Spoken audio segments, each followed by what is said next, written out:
Crystal, welcome back to the Sisterhood. It's been a while. Thank you so much for having me. I am so honored to be here.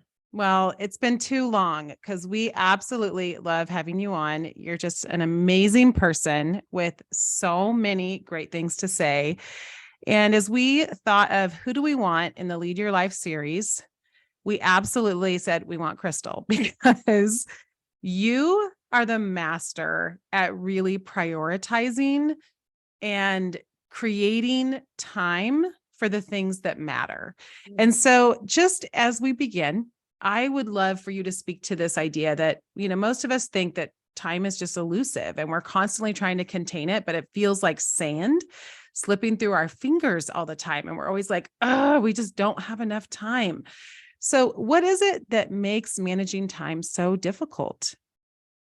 I think a lot of times we fall prey to making excuses. Like we want to blame other people, other things. One of the things I've noticed in just talking with people about this book is the one thing people say often is, you're so busy, or I'm so busy. And I actually stopped using the word busy because I feel like it really makes us a victim of our circumstances. And I think it's important that we change our mindset.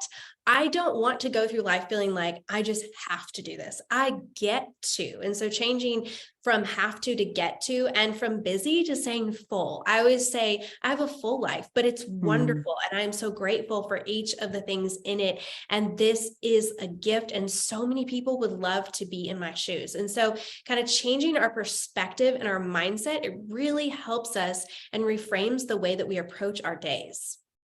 It's huge. I mean, it's a small shift in our mindset, but it literally changes everything. Mhm. I mean, one of the phrases I've used is, it is my joy to fill in the blank when I'm trying to shift my mindset on something, like instead of dreading something or feeling like, oh, I have to. No, it is my joy to, and that's what I just heard you saying. And it makes a huge difference if we start there, doesn't it? Yes. And I just always say gratitude reframes your perspective. And, Mhm. for me, with having three teenagers, and then we had 10 years of secondary infertility, and now I have three under three. And there are many days when it is hard. I mean, just this past week, we had 3 nights in a row where there was very little sleep that happened just because of teething and who knows what else, why they were waking up every 10 to 25 minutes. But and just it helps me because I realize for years, this is what I longed for. And so many people would love to be in my shoes. And so these messes, these nighttime wake ups, these interruptions that can feel like, this is really, sometimes it's hard and you're tired and you're weary, but this is a gift. And so that really helps me to change my perspective and see the messes as a gift and see the wake ups as an opportunity to, I get to sit here and rock a child and snuggle with them and, build those connections that are going to impact them for the rest of their life. Mm, so good. So prioritizing, let's talk about that, because I do feel like that's one of our issues, is that everything is important. And if everything's important, then nothing's important. So how do you go through the process of prioritizing as you're looking at time management?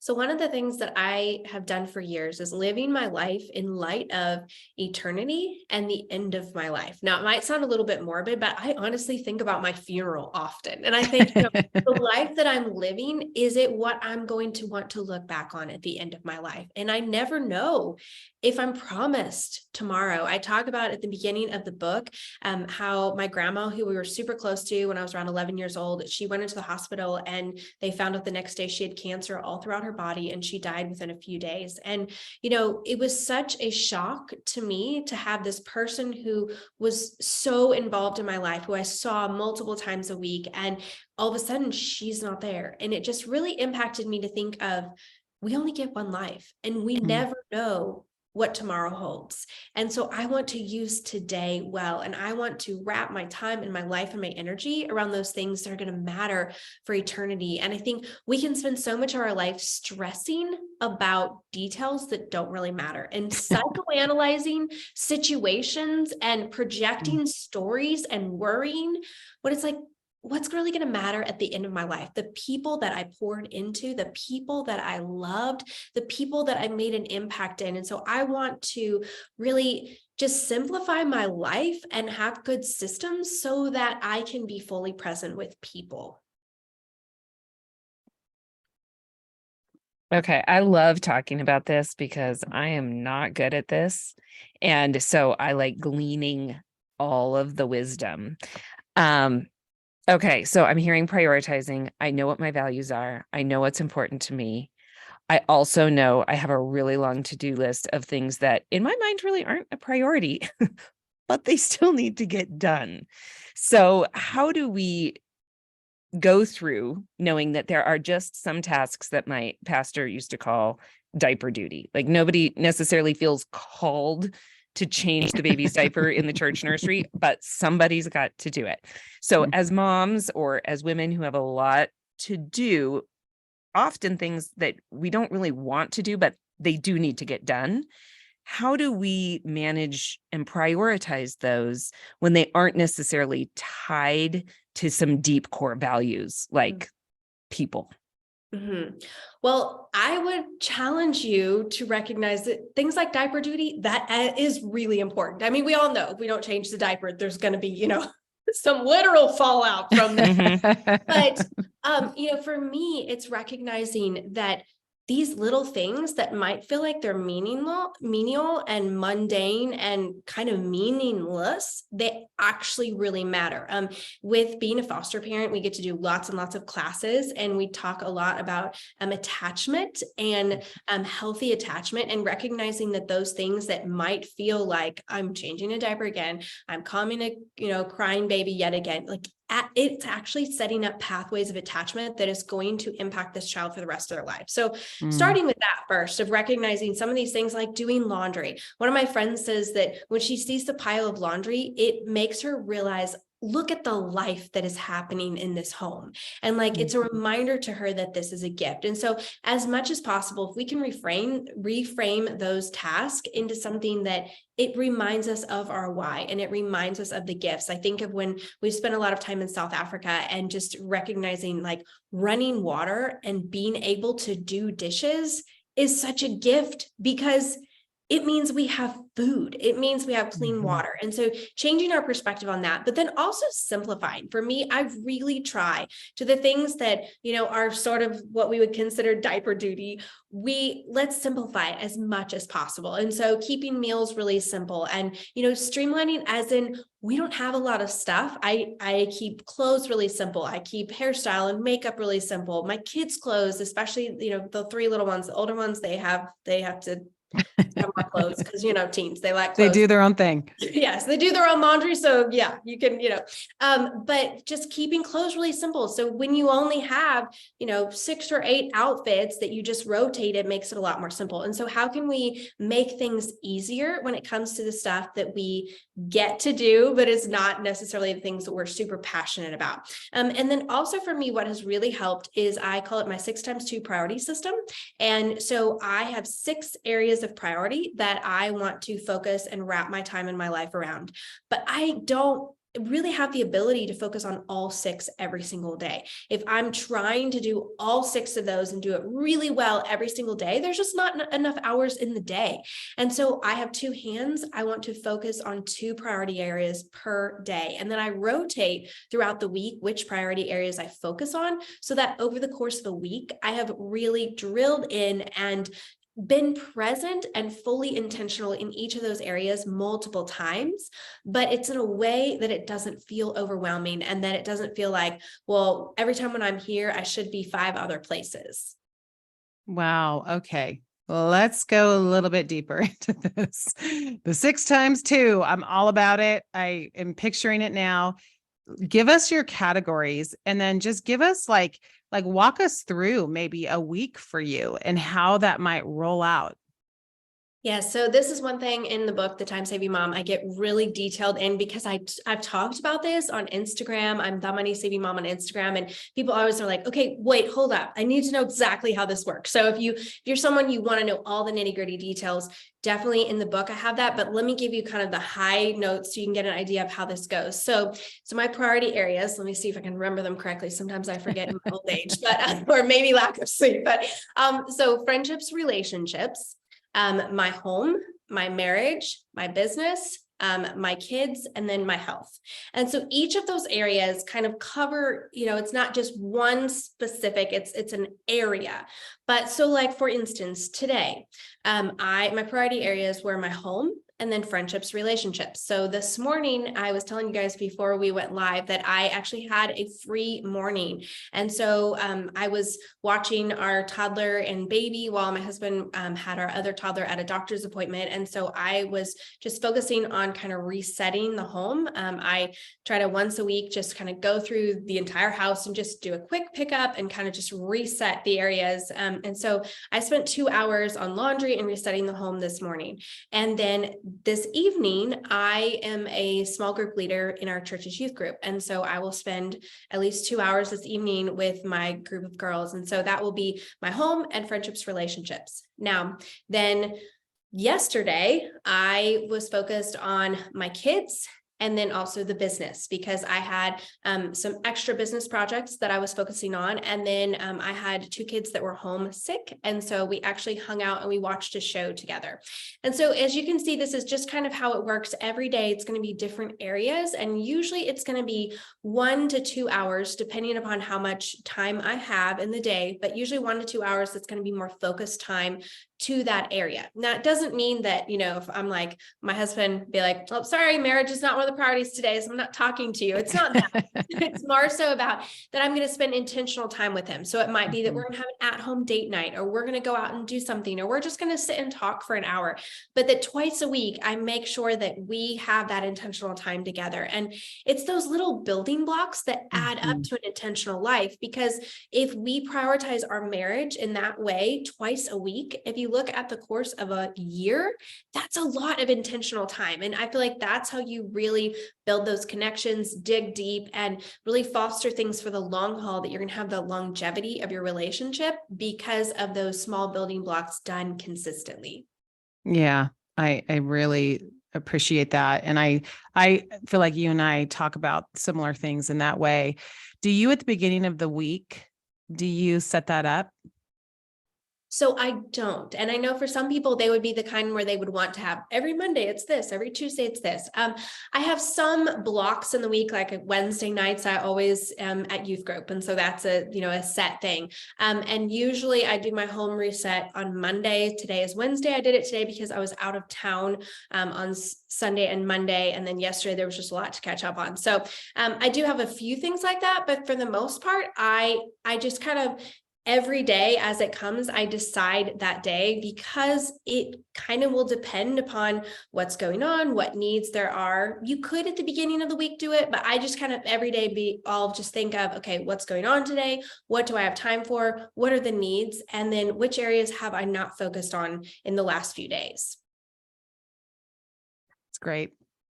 That offers flexibility. And I would see how maybe one area like work or your kids could kind of start to encroach on you're always a priority. This is always becoming a thing. And so that twice a week guideline allows you to say, okay, I really haven't been spending a lot of time on the home, or I haven't really been spending a lot of time in this one area. So I need to kind of be more intentional about that. And it really also helps me to be fully present where I am, because I feel like so often if we're spending one-on-one time with our husband or with our kids or on a work project or on our home, we're always feeling like I need to be all these other places. But when I know, no, I'm going to get to that tomorrow or in a few days, that's going to be the priority, then I can really just focus on where I am. And that's not to say, teenager comes in and I'm in the middle of working on, my home and they are having a crisis. It's not like, I'm sorry, but today I already picked my priorities. So you're going to have to get in line and wait, and we'll see if we have time tomorrow. It's not like that, but it's just more that it's this overarching sort of principle of how I set up my week so that it gives me that, like you were talking about, making sure that I am hitting those priority areas, because it is easy, especially I think with marriage. My husband and I have been married for 20 years. And I feel like that you can kind of get into this kind of rut of you're just talking about life, like, okay, who's going to take who where and how are we going to get this? And you're not sitting down and just dreaming or just being together and just flirting and things like that. You're not being intentional about really building up your relationship. And so this helps me to make sure that I'm prioritizing that. And the other one that I think sometimes I'll struggle with is making time for my health. And so this helps me to prioritize that, which for me, it might just be having an hour that I'm going to just go and do something that's going to refuel my spirit. Go out on a walk by myself, or, go to coffee shop and just do something for an hour, read a book, something, but just to remind myself that that is important and that I need to make time for that. Okay. Flirting going on my list. Flirting. Okay. That's one of my categories. So Crystal, I am thinking about procrastination and how maybe there's something we're avoiding because it's going to be hard. And it may require more than an hour. And so we just procrastinate and we just never do it, like cleaning the garage or doing a hard work project that's going to require like a lot of brain power, or fill in the blank, whatever it is. How do you get past that barrier? Well, I think that I can be really good at what I call productively procrastinating. It's like I'm doing So all this true. good stuff just because I don't want to do that one thing that I really need to be doing. If you can, breaking it down into bite-sized pieces, I find that that is much more like, okay, I can do that. I can do 15 minutes. And so sometimes if it's this big project that I just kind of am not looking forward to, but I know it needs to be done, saying, I'm just going to set the timer and I'm going to turn on my music. And for 15 minutes, I'm going to focus on this. And then once the timer goes off, I can be done. So often I find that then I just want to keep going. So if, starting small can be really helpful, but then also I think we talked about shifting our mindset. And so making sure that I am not telling myself stuff that is keeping me stuck. And so telling myself, I'm not good at that, or I don't do that well, or I can't do that, or I'm not organized. So often we keep ourselves stuck because of the false narrative that we tell ourselves. And I recommend that, we pay attention to what we're paying attention to and those words we're saying in our head, but then also sometimes you just gotta fake it till you feel it. And so instead of, sitting there being like, well, I'm not good at organization. And I know my garage needs to be organized, but I'm not good at organization. Just say, you know what? I'm going to act as if I am an organized person and I love to organize my garage. And so I'm going to go out there and I'm going to get started and I'm going to do the best that I can do. And I'm going to set my timer and I'm going to work on it for 15 minutes.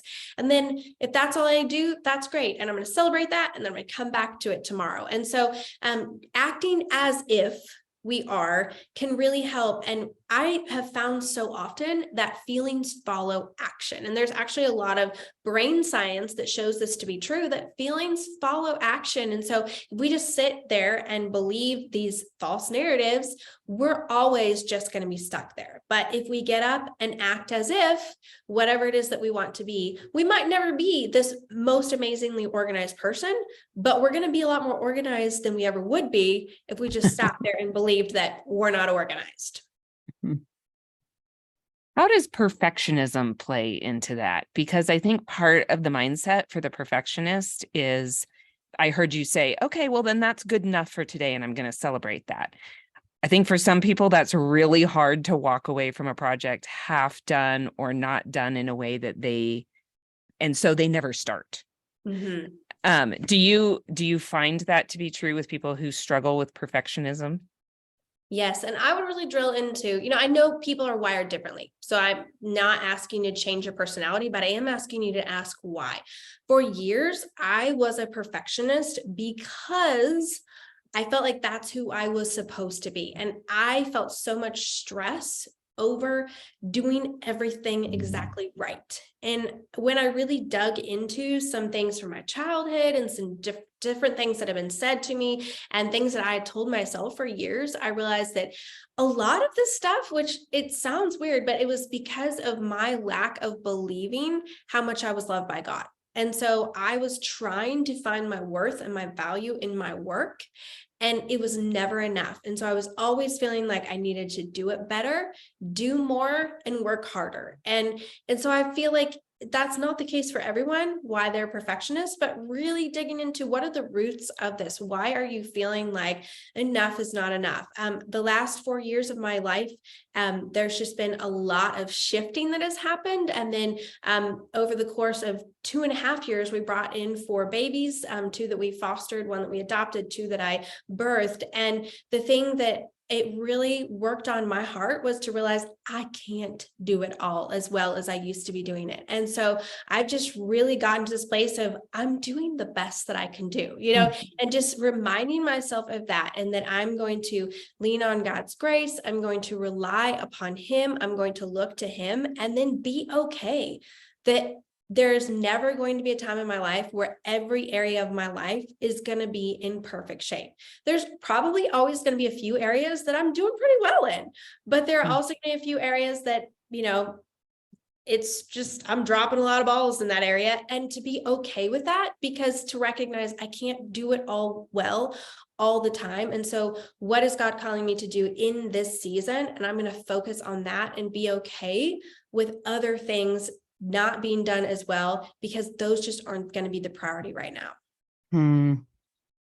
It's excellent. I was thinking about a dumb mantra that I say to myself a lot in regards to this whole thing. And it's like, we're living life here, or I'm doing life here, and it's okay. That I know that's like the silliest thing, but for some reason it helps me to go, no, we're just doing real life here, and real life requires that I not finish that right now. And I'm okay with that, because I'm really excited to be living my real life right now. And so I guess like any phrase that we can help ourselves to get over those barriers, it's important to recognize that, and then like talk, do that internal talk that helps us. But I think it's also a gift that we give to our family if we can kind of lower the standard a little bit, because I feel like we're a much more joyful person when our standards are a little bit lower. And so for me, that's to realize that I can pour into my kids better and be more present and be more available if I'm not so focused on everything being perfect. There's one of my daughters, her best friend, she's a year older, so she's in college now, and she has spent a lot of time at our house over the last few years, and she will come just drop by all the time, and it will be a mess. Like, she has seen us at our worst and at our best. And when she left for college, she sent me this long text, and she just said, I just want to tell you, thank you so much for just letting me drop by at any time, over the last few years. And you have no idea how much it has meant to me to just be able to just sit and talk with you. And I thought about so many times when she sat in my very messy room, because we have 3 little people in our room right now. And there were sometimes, dirty diapers, and I would be nursing, and there was messes, but she sat there and we just talked. And I thought, you know what, that mattered so much more than that I was waiting to invite her over until my room was clean, because that's probably just, it's rarely happening these days, it's all gonna be clean. And so just for me, just opening up the door to my home, opening up my heart, and just being like, come in. It's never going to be perfect, but I would rather sit and talk with you even with this mess. And I know that that's going to matter the most at the end of my life than that I had my house all organized. Amen. It's having that eternal perspective that I think you're so good at. What about, do you have morning and nightly routines that help you?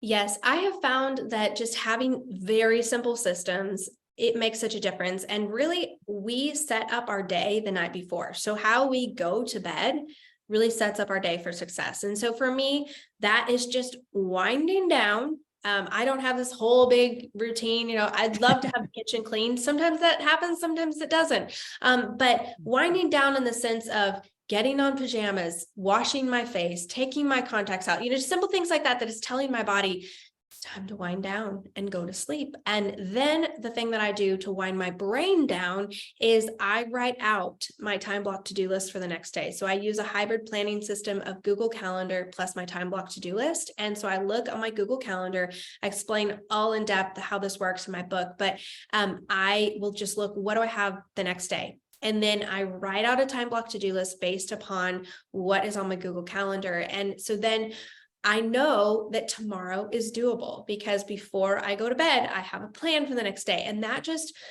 calms my brain down and just kind of I don't have to have all these things swirling around in my head. I can just go right to sleep because I've prepped my body, I've prepped my brain, and now I can just go to bed and get a really good night's rest, which I find makes a huge difference for the next day. And then in the morning when I wake up, just a few simple things to set up my day for success. For me, that's praying over my day. Huge thing, that shift that happens whenever I start my day from the attitude and the posture of, I can't do this in my own strength, God, I need you. I'm relying upon you. I want to release these areas where I'm just feeling heavy, release them to you, ask you, invite you into my day, invite you to just walk with me through this day. And then praying over the specific details of that day and praying for my kids, praying for my husband, praying for anything that's just heavy on my heart. So starting from that posture of prayer. And I actually do that while I'm walking on the treadmill usually, because I find that if my body is moving, my brain can stay more focused. And so walk on the treadmill, get my body moving, pray over my day, and then also just spend a little time reading God's word and usually some kind of inspirational book. Oftentimes that also happens on the treadmill, so that I'm just pouring into myself, and then getting dressed for the day that I want to have. I found just taking a little bit of time to dress, put my makeup on, get my hair fixed, dress in something that, makes me feel good. It just starts my day really well. And it's kind of me saying, like, setting up the tone for my day. It's great. Yeah, those are good. And every person can find their rhythm. Like some people like to plan their week at the beginning of the week and do it for, all the days. But I think whatever your system, it's that you're consistent, right? I mean, that's what I hear in what you were talking about is you're consistent about the things that you do that help you to live your days the way you want to live an intentional life. Yes. One of the things that's been so helpful is a habit tracker. I started using this a few years ago, and it's just right now I have 11 areas, 11 habits that I'm tracking that I want to make a priority every single day. And it's simple things. It'll be like drinking enough water, getting in a workout, reading for 10 minutes, listening to an audiobook for 30 minutes, things like that, that it's just things that I want to prioritize. And I found that when I put it on the habit tracker and I have that habit tracker right by my time block to-do list so that I'm checking it off throughout the day, it reminds me of those things that I want to prioritize. And it's like those little building blocks that add up to a changed life, because it might feel like, well, drinking enough water one day, that's not really going to make a difference. But if I don't drink enough water over the course of a week, it does impact my health. Getting enough sleep, so tracking it for me, it also helps me to not only prioritize it, but then if I'm starting to feel like tired or weary or frustrated or whatever, I can look at that habit tracker and say, is there anything that's going to indicate where I may be going off course? And it is so helpful and so insightful for me to just have that. And it's a simple thing, it's simple little habits, but oftentimes then if I've had it on the habit tracker for long enough, it will become a habit, and then I can take it off and add something else, because it's like, that's become a habit, and now let's add something new. Yeah, I do the same thing. And excuse me while I drink my water, Crystal. No, but it's so true. Like James Clear, Atomic Habits, he says, goals are awesome, but it's actually in your systems, your daily habits that actually change your life. And it's so true. Like those add up. And then, like you said, we can habit stack. And then once we get it good at something, we can stack another and stack another. And it leads to our actual lives and how we want to live our lives. Well, so I appreciate that. I wanted to circle back around to the whole diaper duty conversation, because I feel like that this is a thing where if there's something like changing diapers, where it's something you're going to do anyway, is there some kind of habit that we can stack on that? So for me, every time when I change diapers, that's my time. It's not exactly a habit, but that I just remind myself to speak life to this child. And so I always, it's like we have a few things that I am going over, like our 2.5-year-old, who he has a lot of medical complexities and delays. And so we're just working on these little skills. So every time I change his diaper, we work on those little skills, and I'm talking with him. And with my 8-month-old, I'm just looking at him and I'm like speaking life to him and words of life. And we usually do peekaboo. And so it's little things like that. Every time when I am doing certain things throughout the day, that it's like, okay, now I'm going to listen listen to my audiobook while I do this. It's something that, cleaning up the kitchen. I don't love to clean up the kitchen, but if I'm listening to my audiobook, I'm getting that in, plus I'm getting my kitchen clean. And so looking for these things that I'm already doing throughout the day, what can I add on to it that's something that's going to make a difference in my life for the rest of my life, but it's going to make this thing that I need to do more enjoyable as well. Yes, yes, yes. So good. Okay, let's talk about saying no to things and saying yes to things. I mean, what I heard you say is you say yes to your family, you say yes to your, the youth group and running a small group within that youth group. How have you discerned those things? It's hard when you're someone like me who I want to do all the things. I think a lot of people, it's like we want to help all the people and do all the things, and we see all these opportunities. And so I really have to have good people around me that are helping me to be discerning. And I find that if I am just wanting to say yes, to stop before I say yes and really think about the long-term impact of this yes. Like, how is it going to feel in 3 months from now, in 6 months from now? How am I actually going to do it? That's another thing. I look at my calendar and it's the when.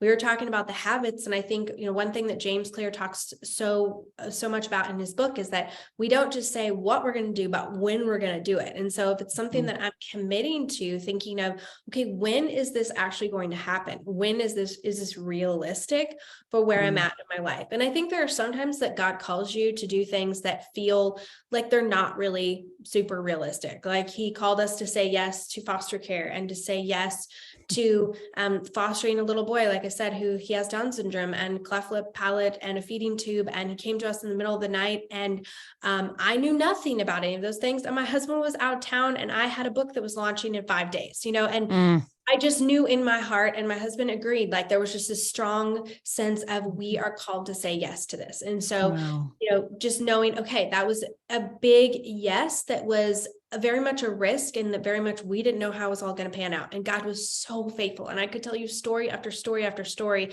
of his faithfulness as we got to just be in a place of we cannot do this in our own strength. But I also think there's wisdom in, for instance, we recently closed our home to fostering, and we, in Tennessee, you can close your home for up to 2 years without having to take any of the classes or do any of the things again. So we closed our home for the next 2 years because we looked and we're like, we have 6 children and we're pretty full up right now. And to say yes to another child would be doing a disservice to the children who are already in our home. And we don't want to be stretching ourselves so thin that we're going to be neglecting the children in our home. And so that was made with a lot of prayer and a lot of talking with other people, and also just praying for God to give us really clear direction.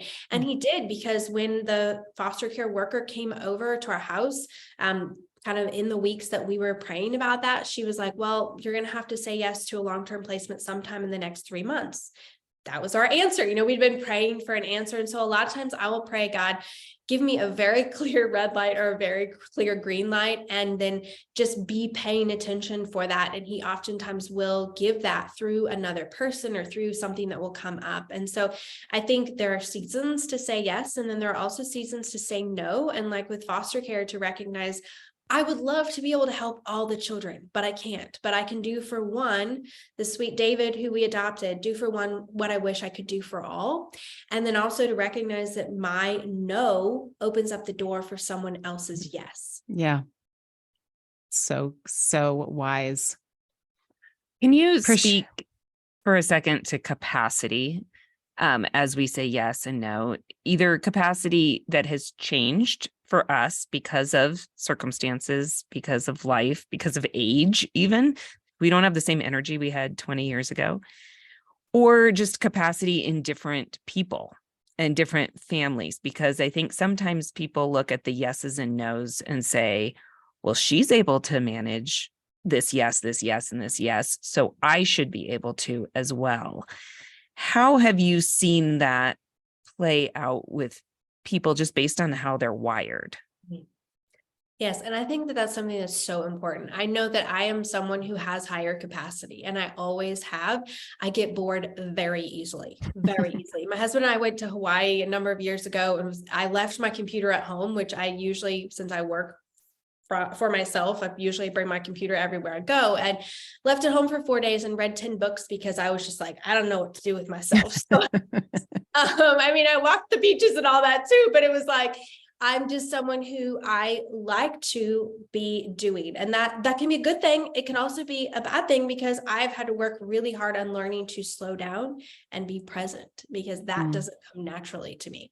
And so recognizing, how has God wired you? Are you someone who you can juggle a lot of different things, and that actually brings you life and you do a good job of that? Or is it the kind of thing when you're juggling a lot, you're neglecting some really important things? And so, prioritizing and figuring out what are those priorities, and then what does that realistically look like for you? Also, I think it's good to know, how much sleep do you need? I think most people need at least 7 hours of sleep, I would say. I know there's a lot of people that are like, no, I can survive on 5 or 6. But if you actually look at the research, 7 hours of sleep is kind of the minimum for most people. And so recognizing there are also people who they need 9 hours of sleep. And so how much sleep do you need? How much white space do you need in your day? And recognizing that as well. I do think that we can be stretched, because I used to need a lot more white space in my day, and God has stretched me to be able to have my door be a little bit revolving and to juggle a lot more than I used to be able to. And so, it is that thing of, just constantly seeking the wisdom of the Lord, recognizing that we have God's Spirit in us. And so seeking the wisdom of the Holy Spirit. And when you feel that nudge of, I don't think I'm supposed to say yes to this, to really listen to that, instead of just kind of making excuses or trying to, say, well, we could totally do that. I can make that work. And my husband will always just stop me and slow me down and be like, hold up, wait, how are we actually going to do this? And that's always helpful, because I'll just be like, oh, we'll figure it out. And he's like, no, let's actually look realistically, how are we going to do that? And so when I have that check in my spirit of just causing me to stop and slow down and really pay attention to, is this actually what God's calling me to? Or is it just me feeling like I should do this because this is a good thing? Yeah, I'm a yes girl. So I get that. I mean, I heard you say the pause before you say yes, and really weigh, is this my best yes for right now? It's really a good question. And it's a hard question sometimes, because we don't like disappointing people. Okay, Crystal, obviously your book is amazing, The Time-Saving Mom, and I would recommend that as a resource for anyone who wants to improve how they are spending their time. Do you have any other resources that you would recommend that you use often? Yes. So I've kind of alluded to them, but my 3 big resources are that people always ask me, what apps do you use? I'm like, someone actually asked me that on a podcast the other day, and I had to pull my phone out, and I was like, I literally do not use any time management apps. I'm so sorry to disappoint you. They were like all here for what I was going to share. I just keep it really simple. And so Google Calendar is what I use to just brain dump everything. And I feel like so often we are weighed down and stressed by all that we are carrying in our head. And so if we can have a safe place to be able to just brain dump it and put it there, but we know that we can access it when we need it, it takes so much out of our head and allows our brain to be able to breathe, allows us to be able to be fully present where we are. And so Google Calendar. And then I talked about my time block to-do list, I just use a simple plain notebook, nothing fancy, simple plain notebook that I write out my plan for the day. It's like my budget for my day. And I am such a big fan of budgeting when it comes to your money. I also feel like if we budget with our time, we're going to be a lot more intentional with our time as well. And then my third thing is the habit tracker, like I talked about. I actually have in the book, I map out all of that, but at the back, there is an actual habit tracker if you want to download one. And also on my website, moneysavingmom.com, if you search for habit tracker, we have some free habit trackers. So if you don't want to go recreate one, but I just find this to be so, so helpful. And you talked about James Clear. I love his book, Atomic Habits. It is my favorite book that I have read on habits, and I've read a lot of them. I actually listened to it and I loved it so much that I went and bought a copy of the book and read it then again, which I rarely read. Same. I did the same. I got it. This is so good. And so if you need that motivation, if you're like, nah, I don't really think, I mean, habits, do they really make a difference? That is a resource that I would highly recommend, and then pairing it with Habit Tracker.